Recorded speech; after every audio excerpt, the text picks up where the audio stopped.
Welcome, everybody, to Emma's Pearls. We're glad to have you with us here today.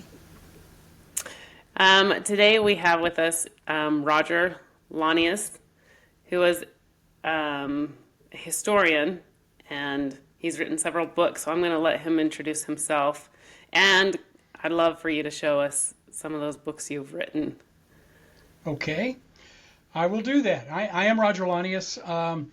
I spent 35 years working for the U.S. government as a historian, working in aerospace history, to be perfectly honest. Although I did my PhD at LSU and wrote about early Mormonism, that was not how I earned my living. And first I worked for the Air Force from 1990 to 2002. I was at NASA as the chief historian. And from 2002 until my retirement, right at the end of 2016, I was at the Smithsonian Institution's National Air and Space Museum. Some of you have probably been there. It's like the world's greatest museum. I am a little biased. That's so cool. All right, so I've written a bunch of books. Most of them relate to aerospace history in some form or another. Some of them deal with Mormonism. This is the book that just appeared last year. Wow. It's an atlas of space. It's gorgeous. It's a big, oversized book. Smithsonian Books published it. It did win the American Library Association Award for the best reference work for 2024, and I'm very proud of that. It's just, I learned this week, been translated into French and is going to appear in a French edition. So that's kind of cool. That's way cool. I'm going to flash these very quickly. So in just a couple of years ago, I published for NASA a one-volume short history of the space agency. It's called NACA to NASA to Now. And it's available online. You can download it for free, or if you want a hard copy, you can contact the NASA History Office and they will provide one to you. It's free for the taking. I've done a number of other books that are sort of in the same vein. One of them that came out maybe 10 years ago, Frontiers of Space Exploration, also a short history of spaceflight writ large, not just NASA. In 2019, for the 50th anniversary of the moon landing, and I'm going to say this right now, everybody listening to this or watching this had better believe we landed on the moon. If you do not, I will definitely spend some time with you and convince you otherwise. We did go to the moon. And hopefully we will be going back. But at the time of that 50th anniversary in 2019, I wrote this book, Apollo's Legacy, Perspectives on the Moon Landings. I do have a chapter on the people who disbelieve, and I explain how silly and uninformed they are. Published a book a number of years ago with my friend Howard McCurdy, Robots in Space. Which is better, sending robots or sending humans? By the way, it depends on what you want to do there. If you want to get off this planet, if you want to become a multiplanetary species, you got to send people. And oh, by the way, if we do not do this, the best case scenario is will we become extinct here on this planet. And it's 100% certainty that that's going to happen. 100%. Several billion years in the future, the sun will become a red giant. It will engulf virtually all of the solar system. And if we're not planet hopping, we're gone. That's the best case. There's more immediate threats. And by the way, if we nuke ourselves out of existence or so foul the planet that we can't live here any longer, maybe we deserve to be extinct. I've done some baseball history. Among other things, I wrote this book about Charlie Finley, the owner of the Oakland A's between 1960 and 1980. He's the one that moved them from Kansas City to Oakland. They won 3 world championships, 1973, 74, and 72. I should have started there. And it was a great team. I've done a couple of other things relative to Major League Baseball. Beyond that, I'll put aside some of the other space stuff. Beyond that, I wrote a biography for my dissertation of Joseph Smith III, which I think is the reason we're talking today. Mm-hmm. That book appeared in 1988. I don't have a copy in my office here. It's downstairs on the shelf in the den, but doesn't matter. I wrote that book. It won the Evans Award, which is offered annually for the best biography in Mormonism. And again, I'm proud of that. That was my dissertation. University of Illinois Press published it 1988. It's still the standard work on the subject. Done some other things relative to Mormon history. My first book on Mormon history is Zion's Camp. It was my master's thesis, published by the RLDS Church, Herald Publishing House.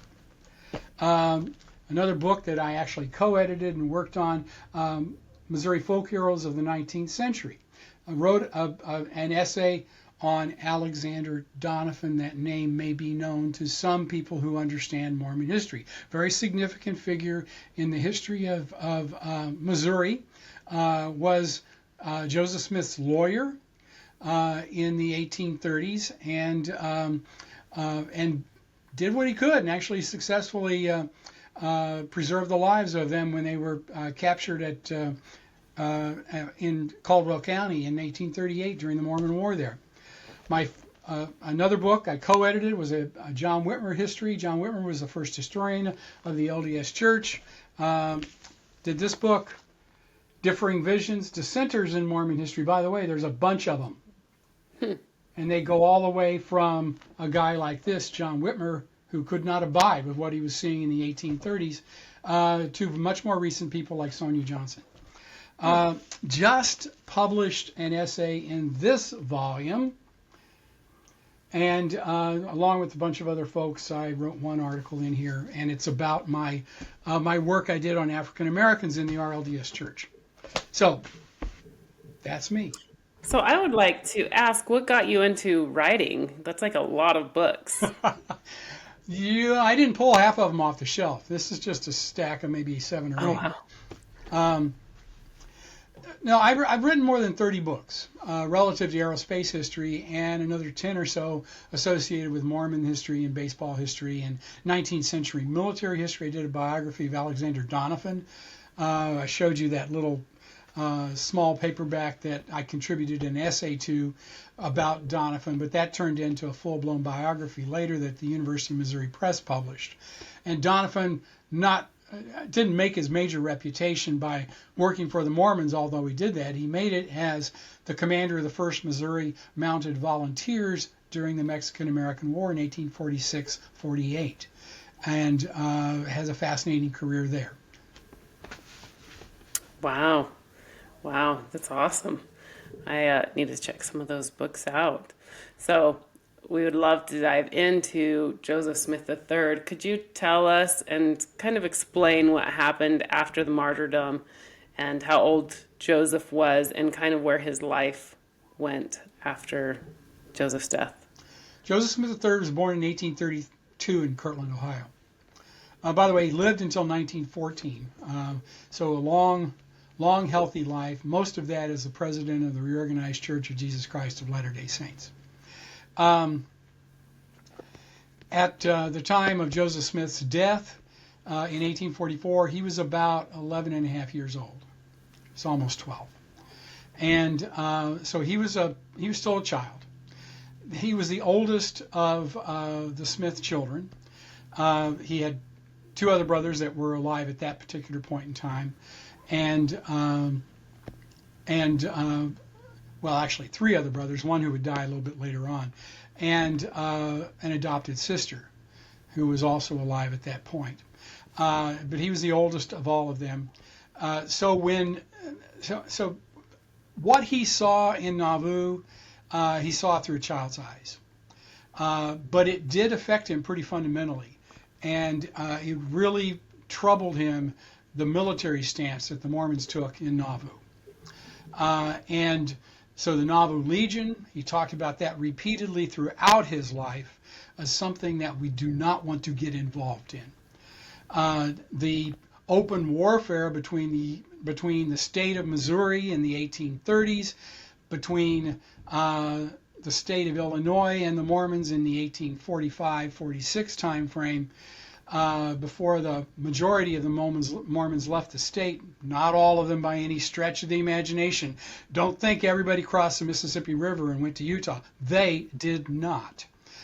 There were hundreds, In fact, I would contend there were a couple of thousand left in the Illinois area around Nauvoo and in other places farther south, not too far outside of St. Louis. There was a large enclave as well.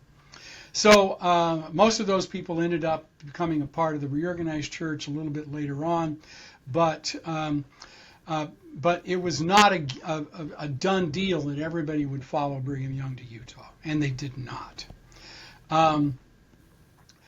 Emma Smith, of course, had a real animosity toward some of the she considered the abuses of the church in Nauvoo as well, and she instilled that in her son.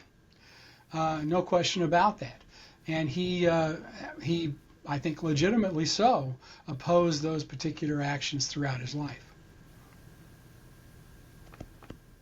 What actions was he kind of talking about in that?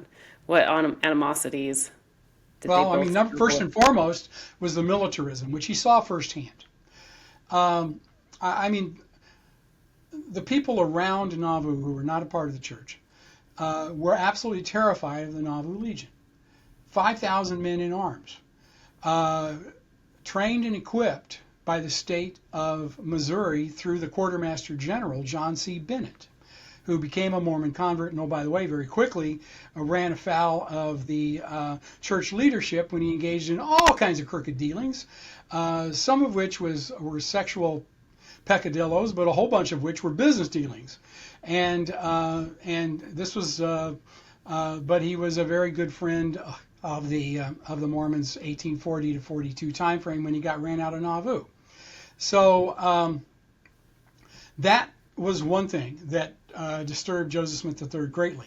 A little later on, he didn't know it at the time, the polygamy of Joseph Smith, the temple ceremonies, which disturbed him greatly when he learned more about them. As a person who was a little older, in his later teens and into his 20s, very, very much came to embody the things that he thought were absolutely incorrect. The idea of a Mormon kingdom separate from the United States bothered him a great deal as well. And he repeatedly stated this in letters, in public addresses, in his memoirs, which were published in the Saints Herald, which was the RLDS periodical, monthly magazine, in the first decade of the 20th centuries, when he wrote that as a serial in the magazine, and tells about his life in great detail. He dictated this late in his life, so it does reflect his beliefs as they stood, 1910 time frame. Having had a lifetime of experiences between the things that he was talking about and the things that he actually wrote about them. Yeah, so I can understand when he was younger, after Joseph was martyred, they had people watching their home, and he felt like they were prisoners. And so I kind of wondered if maybe his dislike for the military was based on that experience he had as a child and perceived. But I could also see that it was a necessity for the Mormons to have protection because of all of the things that they went through and all the persecutions. Could you go into that a little bit? Sure. Are we sure they're persecutions? That's not a rhetorical question. I question a lot of things that get claimed to be persecution. And there's a lot more to it when you start looking into them in any detail. But leave that aside for the moment. Joseph Smith III, certainly later in his life, did not view this as protecting his family. He viewed it as watching his family, keeping an eye on it, making sure that they did not do anything that was counter to what the wishes of the apostles were. And so in that sense, he did not view it as something that was a positive in any way, shape, or form. Now, and it's not the first time that this happened. I mean, there's famous instances, and we're familiar with them. The Whistling and Whittling Brigade that operated in Nauvoo from the time that the Mormons were there until the time that they left, which was basically built around, let's intimidate anybody that we don't know in town, uh, and get them to leave. That was the idea behind it. And so people would follow them around relatively closely with knives out and sticks, and they were whittling and whistling. Didn't say a word to them, but just followed them around very closely. Now, if you can imagine somebody who's an outsider seeing this taking place, and you're the subject of it, you might be intimidated. So that sort of intimidation factor is also the kind of thing that Smith is responding to, and in his mind, all of this is a part of the same thing, and so you just have to take it a little bit more than I think most believing Latter-day Saints do. Interesting. So I was going to ask, there was the time period where was it Zenas Gurley that approached him, and Briggs and Gurley they had kind of been watching Joseph III grow up, waiting for their chance to go and talk to him about coming into the new organization or the RLDS church. And of course, he's wants nothing to do with it at first. Can you talk about that? Sure. So from the time that he's a teenager, periodically there are people passing through Nauvoo, and they always come to him. They always talk to him about how he's the chosen one, and we all know this. And there's very good evidence to suggest that his father did set him apart to be his successor. And we can talk about that in more detail if you wish to do so. And but beyond that, they're all saying the same sort of thing. It's your responsibility to do these things. Well, he gets fed up with this. A kid is 15, 16 years old. You can imagine. I mean, he was interested in other things. And so he mostly just throws them out, and he's not very sympathetic to any of this kind of stuff. And he makes his own way. I mean, he sort of reinstitutes the Red Brick Store as a general store that he operates for a while. He, as a very young man, early in his 20s, he becomes the Justice of the Peace in Nauvoo. So he's got some political weight and gravitas there as well. And he's making his life. He meets and marries a young lady, and she is a very good spouse to him, but also one that is quite sickly and ultimately dies fairly young. And all of this sort of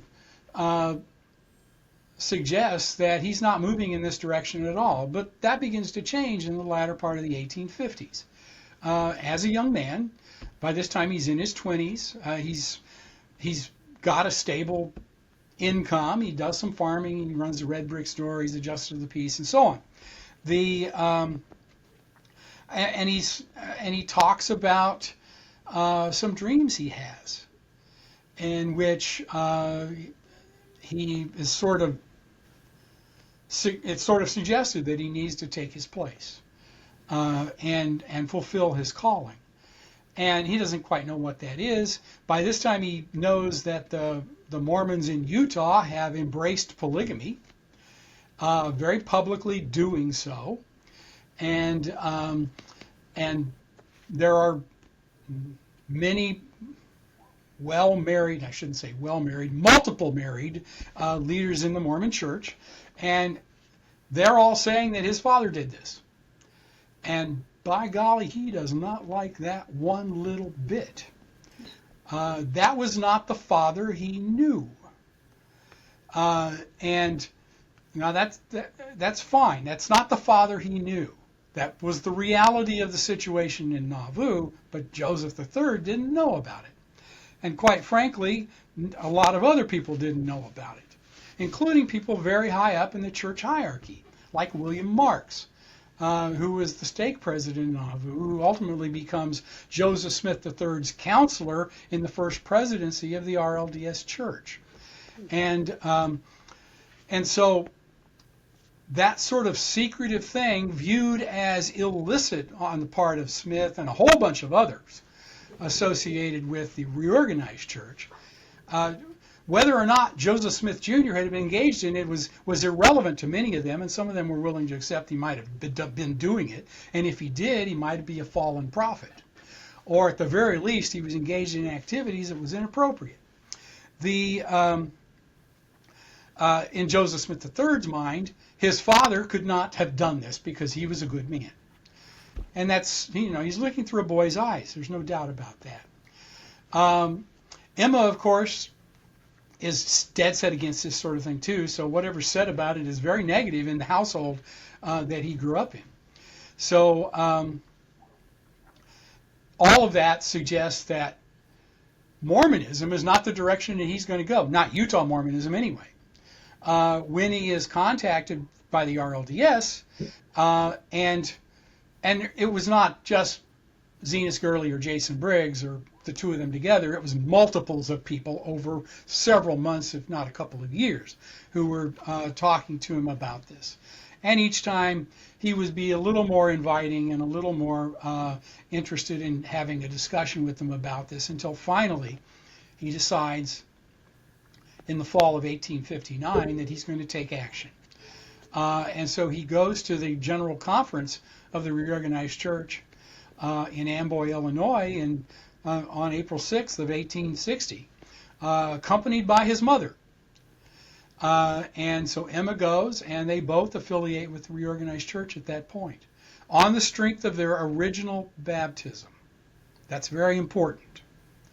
Neither of them believed they needed to be rebaptized. And that was one of the things that they accused the Utah Mormons of doing when they went to Utah, was rebaptism of existing members. In their mind, it was no longer the same church. So that's how he ended up in the RLDS. And because I know he was against the RLDS, what eventually... Not against the RLDS. Or he didn't want to be part of it, right? Well, not initially. He gradually comes to the conclusion that that's where he should be. Okay, just through maybe those dreams and thoughts and impressions. Some dreams, some thoughts, obviously discussions with people who were passing through Nauvoo, who were affiliated with the RLDS, and so it's a gradual process. So then, what led him to then becoming the prophet of the RLDS church? Well, as I said, he has this sense that, and these dreams are telling him, or as he's recording these, you can't speak to whether or not he actually had a dream that said this. But his recording of this dream was that he was told he needed to take his place, his rightful place, and that was as the president, as the leader of this group. And they were okay with that? Who was okay with that? The RLDS? The leaders at the time. Oh, absolutely. I mean, they were adamantly seeking this. Oh, okay. Okay. Now, there were lots of other groups out there. Mike Quinn wrote an article, gosh, it's been a lot of time has passed since that, early 80s, I think, in which he talked about the succession crisis of 1844 and laid out 8 legitimately and reasonable ways in which someone might succeed to the presidency of the church. One is through presidency of the Quorum of 12. One is through designation. One is through a member of the First Presidency. On and on and on. Each of these possibilities were looked at. And so there were lots and lots of groups. No fewer than 15 different groups claiming the legacy of Joseph Smith emerged by the latter part of the 1850s. Some of them didn't consist of very much, but some of them did. The Strangites, for a period of time in the 1840s and early 50s, was the most successful of the groups outside of Utah, and James Strang was their leader. The Lyman White took a colony to Texas, a member of the Council of 12. Who told everybody that Joseph Smith had prophesied to him that he should do this. So he did, and took a following with him. Alpheus Cutler went to Minnesota. I could go on and on. there were a whole large number of these. Sidney Rigdon went to Pennsylvania, led a group there for a time that ultimately became known as the Bickertonites, because William Bickerton sort of succeeded Sidney Rigdon as he got older in the leadership of this group.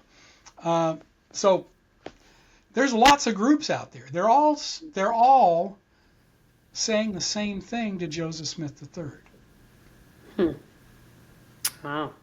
And then how did he approach his brothers with that? Because I know it took Alexander a while to join. So So they would you weren't tell us necessarily how that? in the same camp with Joseph at that time. Alexander did join within, I think, a year or so. Frederick actually died before he accepted the reorganized church. I think that was 1862. And then the youngest son, David, became a part of the group almost immediately. And he was still a teenager. He was only, well, he was born in 1844 after the death of his father. So Emma was pregnant at the time that Joseph Jr. was assassinated. So so he made a decision, but it was slightly thereafter. So, touching on David just for a minute, his mental health issues became a huge heartache for the family. What can you share with us about Joseph III's interaction with that? Because if I remember right, didn't he play a role in the process of actually getting him declared insane? He did. So,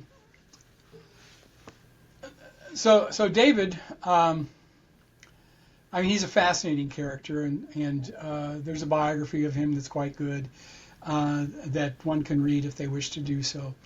I'm fascinated by the interpretations that historians have offered into his mental illness, into his mental health, I guess I should say, or lack thereof. And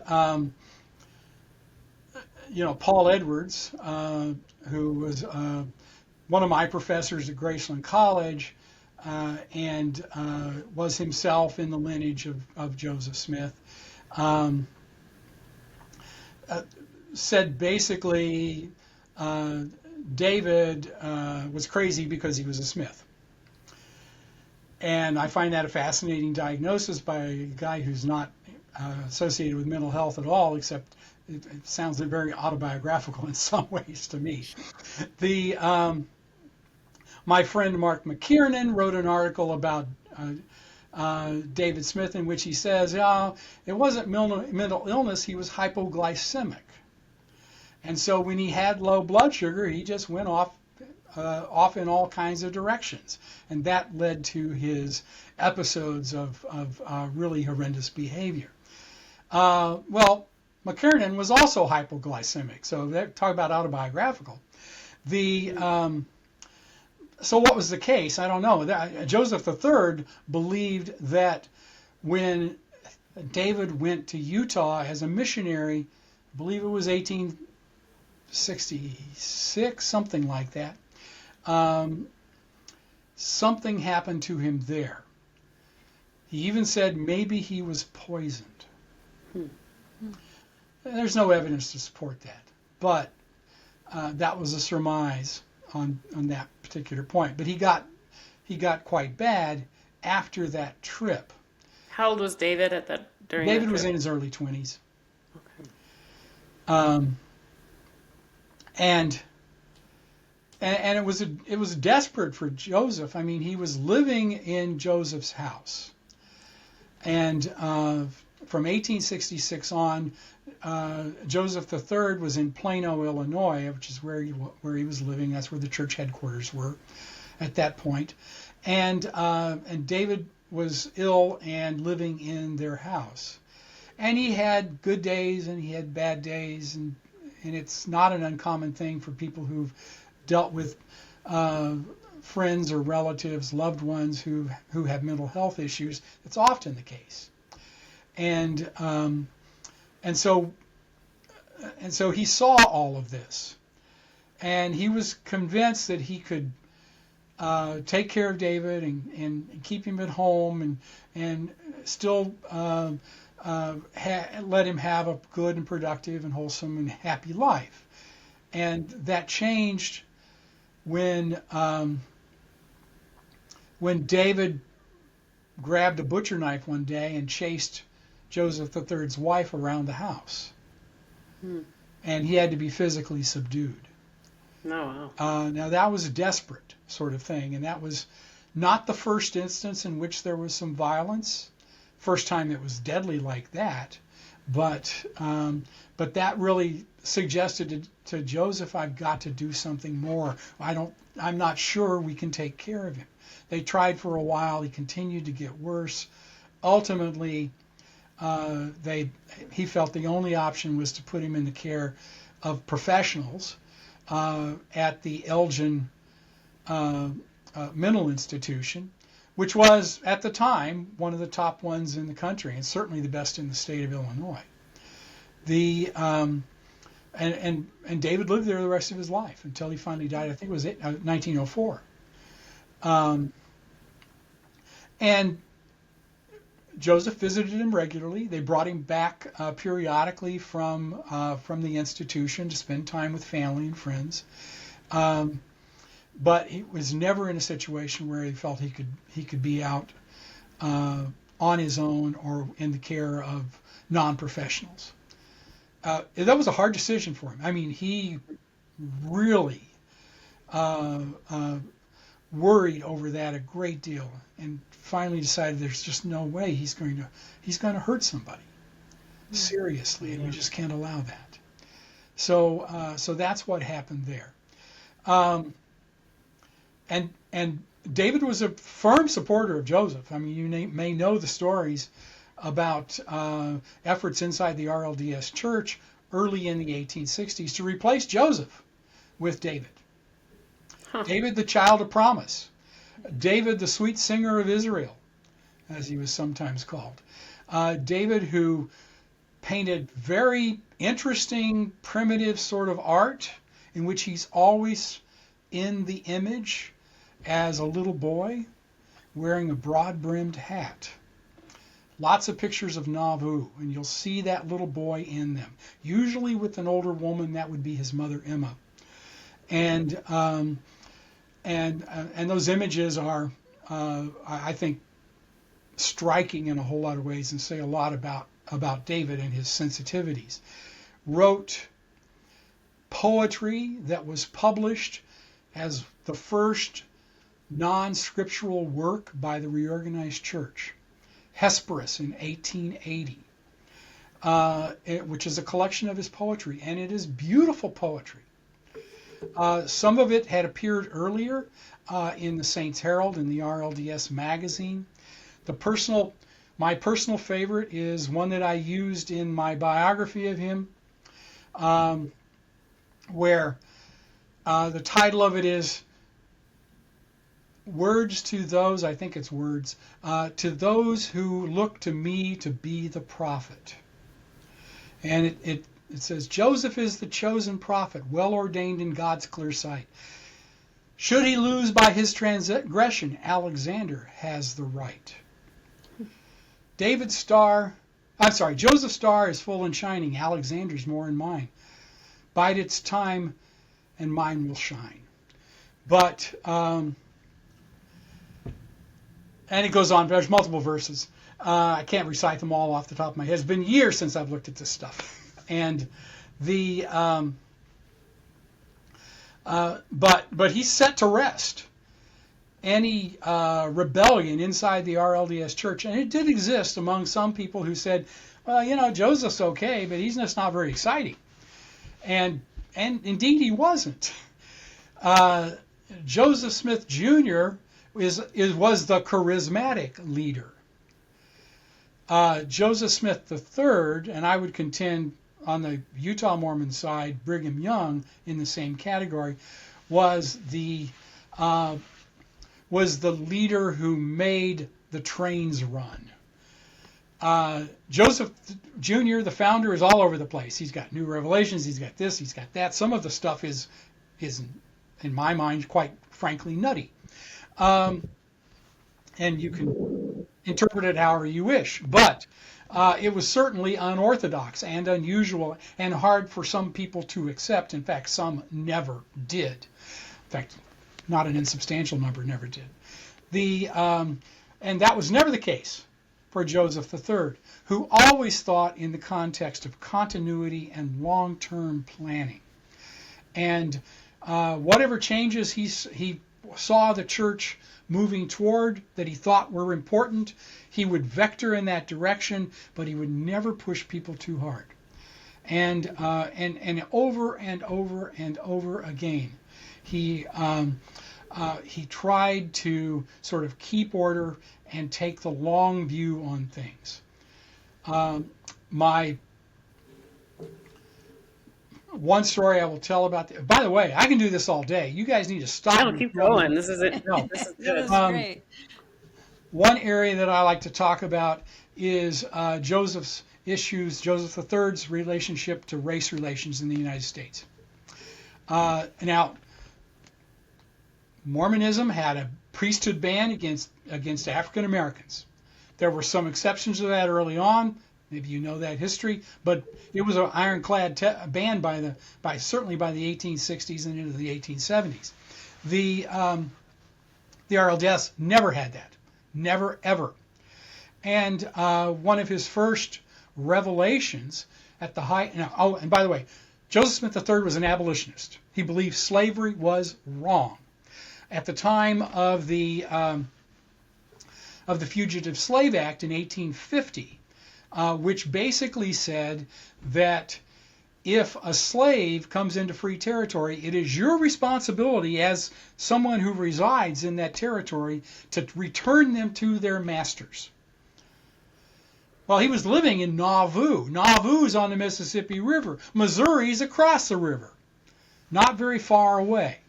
Well, actually, Iowa's directly across the river, but Missouri's just to the south of there, about 20 miles. And his response to this was, I will never, ever be engaged in an effort to return a slave, an escaped slave, back to servitude. It is not going to happen on my watch, and I will do just the opposite. So that's his position. That's his moral position on this particular matter.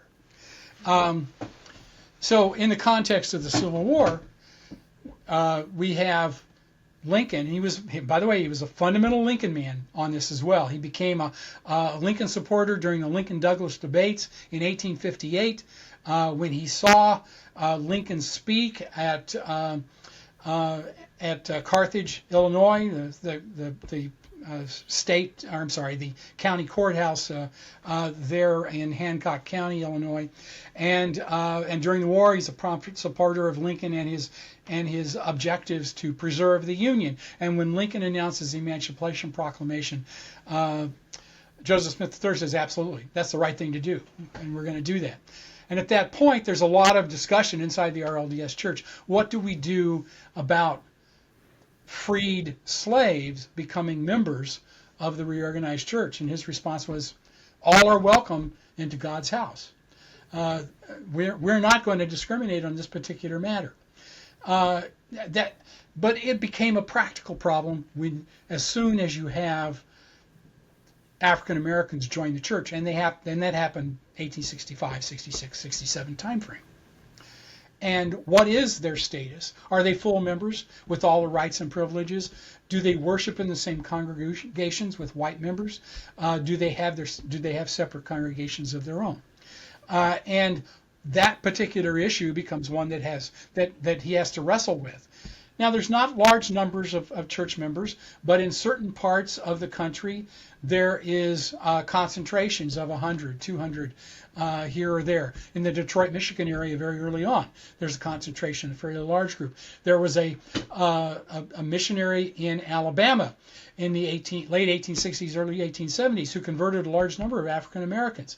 What is their status? And you've got, and he writes a letter to Joseph Smith III in which he says, what do we do here? They are members of good standing in this church, and they want to worship with the rest of the saints. And and other members in this area think that that's inappropriate. He said, but I got to tell you, I believe it's against God if we don't admit them to this. And Joseph Smith III says, well, you're right about this. So, but don't push too hard. If they can meet in private, in their own congregations nearby and interact on special occasions, is that sufficient? And that's sort of how he approached it. Let's take a compromising position on this and not be too hasty with how we pursue it.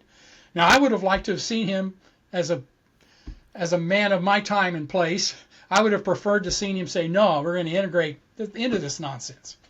But he took an approach that preserved more unity in the RLDS Church than might have had otherwise. Now, I'm curious, through some conversations with people, there is a belief that he was maybe trauma, PTSD, whatever, from his youth, that he was more a peaceful leader because of the fear of anybody rising up against him, his family, the church. That's total nonsense. No? Okay. That's total nonsense. His anti-militarism was predicated on what he saw in Nauvoo and the bad things that happened there. It's not about PTSD or anything like that. And it certainly had nothing to do with internal dissent inside the RLDS Church, which existed pretty routinely. And even today, if you went to a world conference of the Community of Christ, as it is now called, you would see that there's a lot of chest thumping and argumentation that does take place. It is not the kind of staid, and I would contend boring, sermonizing that takes place in the LDS general conferences. These are business meetings, and people air their grievances, and they line up for votes on one side or another, and their speeches are sometimes quite on point and quite pointed about the other side. So, and he never tried to stave that off. Touching on the anti-militarism, so what was his overall view of the Civil War, and had he had thoughts of joining in that cause as well? No, he did not. Now, by the time the war took place, he's in his late 20s. He has a family, and he was not, he was not subject to the draft at that particular point in time because of his status as a little bit older and having a family with children. But there were those who came to him and said, should we be a part of this? Or should we just not be a part of it? And his response was, this is a just cause, but it is your conscience that you have to answer to, and how you interpret what God wants you to do. It is your personal choice. And the RLDS never took a stand that they opposed military service, either in the 19th century or into the present. That is, once again, the personal conscience of the individual. But he also went on to say, myself, I would not join. I would not volunteer to kill another person. But you doing so is your choice. On the other hand, if you are called by the federal government to serve, you do not have the right not to serve. There might be other actions you could take in later time frames. I know several people in the Vietnam era who were conscientious objectors based upon their RLDS belief system. And that's a perfectly understandable thing. And they undertook alternative forms of service in terms of doing that. And I think that Alexander was actually called up, but when he went to get mustered in, the war had ended, so he didn't. It was too late. He didn't make it in time, right? Yeah. Wow. So how many children did Joseph Smith III have with his first wife, his second wife, and then his third wife? Let's see. I think there were 3 with the first, but I don't recall off the top of my head. After she died and he remarried Bertha, and he was married to her the bulk of his life. She died much later, very tragically. He marries her in, I want to say 1869. And she dies, I think, in 1896. Oh, wow. And died in a tragic way. She was by this time they were living in Lamoni, Iowa, at Liberty Hall, which was the big house that he had built there.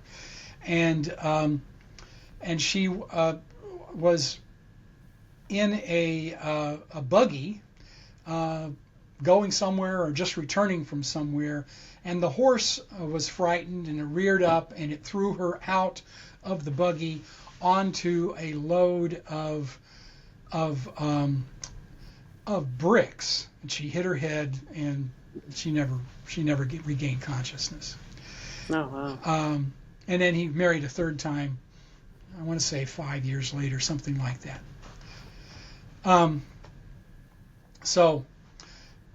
And Bertha, they had several children. I think they had 6 or 7 that lived to maturity. Oh. But that's easy to look up, so just look it up somewhere. Yeah. You can find it online with no trouble. Yeah. Yeah, I don't believe he had children with his last wife. It was just No, I don't think Ina had any children. yeah. Okay. And then how old was Joseph Smith III when he passed away? Well, it was December of 2014. He had just turned what, 82 or 83? Because I think Alexander died before he did, right? Oh yeah, they all died before him. And I seem to remember they all had such a close relationship, Joseph Smith III and Alexander. And of course, David, David died way before. Right. But even the relationship with his nieces and nephews, like we have a journal where Emma had gone to see David because he'd gone blind, and they were talking about how beautiful the scenery was and the trees, and he was just so sweet to Emma and just told her, I love that you get to view that. And she was like, I wish you could. And he's like, well, I'm old. I'm done. I'm just glad you get to see that. Was that Emma Bell? Emma Bell. Mm-hmm. Yeah. Sorry, Emma Bell. His I don't niece. know who Emma Bell is, but okay. She's my third great grandma. Okay. All right. That would have been David's niece. Yeah, David's niece. Yeah. Yeah. And so just a sweet relationship he had with his family. Can you talk more about his relationship with family and then the family I know there was a little bit of rivalry between the family here in Utah and the family there. I mean, love and respect, but keep your distance as well. Well, yeah, there was sort of a contentious relationship there because the families in Utah had embraced Utah Mormonism with all of its practices that Joseph could not abide by, especially plural marriage. I mean, that was one that he just could not abide. And that was true for the entire RLDS church, to be perfectly honest. Mm-hmm. And they never could. That was the most significant demarcation. People looking in from the outside. There are all these varieties of Mormonism. There's Utah Mormonism, which most people have heard of at some level and know that you guys build temples and do stuff like that. And I, but in other varieties, it's not apparent to people on the outside the differences that these different groups have. So if you're looking in from the outside, say you're a Baptist somewhere in the 19th century, and you see the RLDS and you see the LDS, you don't necessarily see a lot of division between the two in their beliefs. They both accept the Book of Mormon. They both think of Joseph Smith as a prophet. They both believe in Revelation and so on and so forth. But the one demarcation that you can point to that is very, very clear to anybody on the outside is plural marriage. If you got more than one wife, that is really a significant difference. And so that was the one thing that you could, in terms of the RLDS defining themselves vis-a-vis the Mormons, this is the one thing you can point to and say, we don't do that. And that was a very clear demarcation point. And oh, by the way, in the 19th century, the thing that we found over and over and over again when we look at the RLDS history is that they become a sort of a halfway point for people who are attracted to the ideas of Joseph Smith, continuing Revelation, Book of Mormon, so on and so forth, who just can't go the distance to accept Utah's variety of Mormonism. And so they might be converted, say, in England, and there are lots and lots and lots of instances of English Mormons who were gathering to Zion in the 1850s and 60s and later, who get part way out there and they realize what's taking place in Utah, and I don't want to be any part of that. And they end up they often end up in Illinois and Iowa and Missouri, places like that, and many of them affiliate with the RLDS. Because that's more in tune with the kinds of beliefs that they had when they converted to the church. By the same token, people in Utah who think it's gone too far in certain ways might find themselves attracted to the RLDS missionaries who are there in Utah from the early 1860s on, and every year. When the snows melted and you were able to travel, there was always wagon trains going back. This is pre-railroad era, going back toward the Midwest that are filled with RLDS people who've decided they can't stay in Utah any longer. And there's numerous instances of that. And there are many, many, many stories among the RLDS of ancestors who slipped out in the middle of the night. Who tried to get away as far as they could so they couldn't be caught and captured and brought back. Not that that necessarily ever happened, but there was always the fear of Orrin Porter Rockwell. You heard of him? Mm-hmm. And did he go out to Utah? Yes, he did. And he was, there's no other way to put it, he was Brigham Young's hitman. Interesting. Huh. And so people were afraid that the Utah Mormons wouldn't let them leave the state? Right. Somewhere. And those are the stories. Can I find hard documentation that said so-and-so was stopped, or so-and-so was attacked, or so-and-so was rushed out just in front of a posse that's after him? Anything like that? No, I can't say that. These are family stories. They're the same kind of stories that your families have too, which you probably in many cases can't document, except the oral tradition that you hear as it's passed down. Mm-hmm.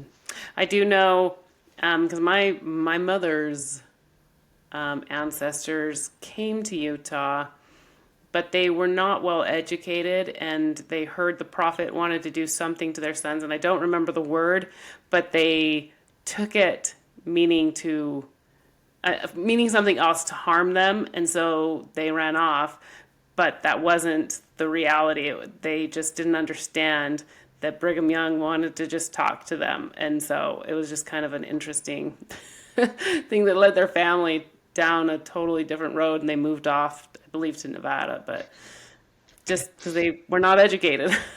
Well, I mean, that may be. There's a whole story of a bunch of Welsh miners who converted in Wales and brought their families. This is in 51. And they're moving across, they come across. They land, I believe, in Philadelphia. They come overland as far as they can. They're going to make the trek west.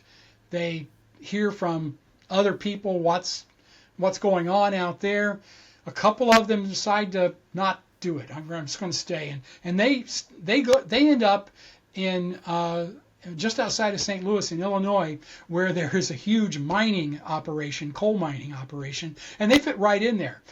That was what those guys did for a living, and so they became coal miners in southern Illinois and became affiliated with the RLDS Church. Another part of that group went on to Utah, and they didn't like it, and they left. What happened to them, I don't know, but they went somewhere else. But that one group that tracked into the RLDS, we had that story, and they talked about their colleagues who went farther and then decided to leave later. Gotcha. Okay, that's very interesting. Kim, did you have any other questions? I understand that Joseph Smith III, I want to understand a little bit more about Joseph Smith III's relationship with his mother. I know that David was particularly close with Emma, and we have some references for Alexander. But what was Joseph Smith III's relationship with Emma like? And I love, in his memoirs, I love when he talks about his childhood, especially when the Native Americans came across and would visit. But I haven't found much where he kind of expounds on the relationship with his mom. Yeah, well, I mean, it was a close relationship in a lot of ways. Now, he's older. By the time his father dies, he's entering into his teenage years, and by definition, children start to pull away a little bit from their parents at that point. Sometimes they do it in ways that we don't necessarily like as parents, but nonetheless, that always happens. And so, he sort of experienced that early on. But it's not that he did not have a good relationship with her. He did. He also had a very good relationship with Emma's second husband, Lauius Bideman, and he provided a very stable home for Emma and that family after they married, and I think that was 1847. And by the way, he was married. She was married to him much longer than she was ever married to Joseph Smith Jr. So if you want to talk about that relationship, I think it was a pretty good one in a lot of ways.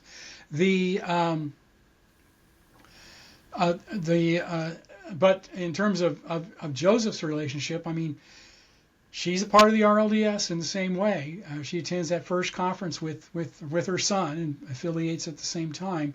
She becomes a part of what was known as the Olive Branch, a term that was used to describe the RLDS church in Nauvoo, which met in the upper floor of the Red Brick Store. And everybody's familiar with the Red Brick Store, I hope. Okay. And and so she's involved in that throughout the time that Joseph's there. When he leaves, she stays there because that's where she and Lauius Bideman are living, and continues to be a part of this. They see each other on regular occasions when family meets and all this other kind of stuff. The one thing that Joseph seems to have been concerned about was talking directly to her about the issue of polygamy. And, the RLDS built a reputation in the 19th century denying that Joseph Smith had ever practiced polygamy. Now, that's ultimately wrong. He did. But the reality is, he was hesitant to talk to her about this point blank. There would be little asides, little comments here and there, maybe, but nothing serious. And it wasn't until she is nearing her death in 1879 that he sits down and does a full interview with her on this. He's got a stenographer there. They're telling what took place, and he got from her exactly what he wanted: a statement that husband, Joseph Jr., had never practiced polygamy. And and then the other piece of this story is that the Female Relief Society in Nauvoo was used initially by Emma as a way to ferret out polygamists. And there's a lot of again, sort of family history about that sort of thing, although I've not seen a document anywhere that says that, dating from the time. So that is the kinds of things that I think Joseph III might have been concerned what she would say, but she did not say any of those things. And she basically subscribed to his belief about this practice in Nauvoo. And then it raises the next question: did she just lie? Because she knew how her son felt about this, and to say otherwise would be a real blow to him. I don't know what the answer is, but I think if you do not wrestle with these questions, you're not being a historian. Yeah, that makes sense. Yeah, I think it's definitely something that you have to kind of fill out for yourself and kind of pray about and decide.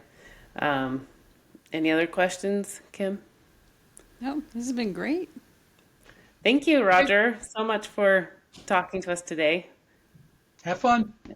And everybody, thank you so much for tuning in, and we will see you next time. Okay, bye-bye.